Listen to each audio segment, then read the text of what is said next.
ang overnight na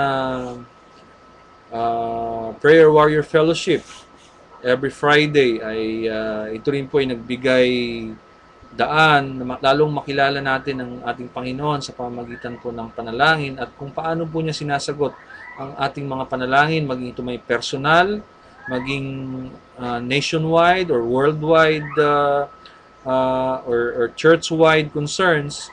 Dito natin na patunayan na ang Panginoon po natin ay Diyos na buhay at Diyos na at sumasagot sa ating mga panalangin.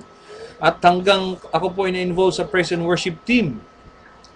At di kinalaunan ang involvement ko po sa church council ay nagbigay daan sa mas maatigabong o ika nga mas exciting na Christian experiences.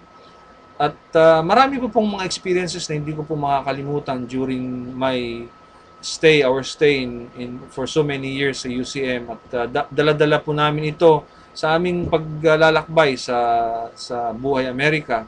Malungkot at masaya, mahirap, may kaginhawaan, ngunit patuloy na nararamdaman natin na ang ating buhay na Diyos ay tapat sa lahat man ng pagkakataon.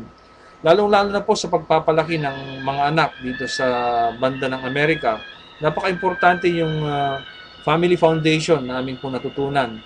Yung teaching about the Bible during the early years ni Jabez ay sa tingin ko po ay may implication sa kanyang buhay at pananampalataya sa kasalukuyan. 2 months ago, nanalo po siya at siya po ay nag-champion sa church, sa school niya, sa spelling bee, which is a highly regarded competition sa Amerika. Siya po ang nag-represent ng kanyang school sa district wherein 20 or more public and private schools ay naglalaban-laban. Siya po ang nakakuha ng second runner-up. Second place next to the champion. At hopefully next year ay sasali uli siya and hopefully he can get the number 1. At natanong ko po siya at kung anong nararamdaman niya. Sabi niya, I'm happy, Daddy. Why you're happy, anak? I'm happy, Daddy, because God answered my prayer. Praise God. At natuwa po ako at naiyak po ako sa sinabi niya na yon. At ang pinili po niyang regalo ng mami niya out from his price ay bumili ng bagong Bible. At yan po yung dala-dala po niya every Sunday and every time na papasok siya sa school, may dala-dala po siyang Bible sa kanyang bag. Ito po at marami pang mga experiences dito ngayon sa Amerika na napatunayan po natin na yung foundation po namin as a church member sa UCM ay nagbibigay sa amin dito ng katatagan at tamang pundasyon at kompas upang lalong maging masaya at dapat maninindigan sa aming pananampalataya sa Panginoon. Despite the busyness of the life here in America, every Sunday we'll see to it na nandun po kami worshiping together sa family in a Calvary Baptist Church na kung saan sila po nag-adapt sa amin bilang miyembro.